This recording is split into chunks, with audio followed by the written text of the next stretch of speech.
Jarrohlik amaliyotida manda qo'rquv bo'ldi. Man ichimda o'ylardim, bolalarimni yoniga yetib borarmikinman? Bolalarim bilan uzoq umr ko'rarmikinman? Bolalarimni rohatini ko'rarmikinman degan o'y-xayol manda turardi. Xudoga shukr, operatsiyadan muvaffaqiyatli chiqdim. Operatsiya yaxshi o'tdi. Jarrohlik amaliyotidan keyin ona yurtimga, Toshkent shahriga man keldim. Bekzod Botirovichga o'z minnatdorchiligimni bildiraman. Bekzod Botirovich menga ancha yordam qildilar. Man ularni judayam hurmat qilaman. Hozirda sog'lomman. 2 bolani, 2 farzandim, mehribon onasiman. Hayotimdan judayam mamnunman. Man Bekzod aka Botirovich oldilariga kelishlikni butun bemorlarga tavsiya qilgan bo'lardim. Ular judayam yaxshilar. O'zlarini maslahatlarini beradilar. Maslahatlarini ayamaydilar.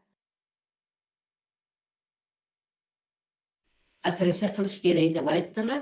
Keyin meni bolalarim operatsiyaga rozi bo'lishmadi. O'zi men judayam o'zimni yaxshi sezdim.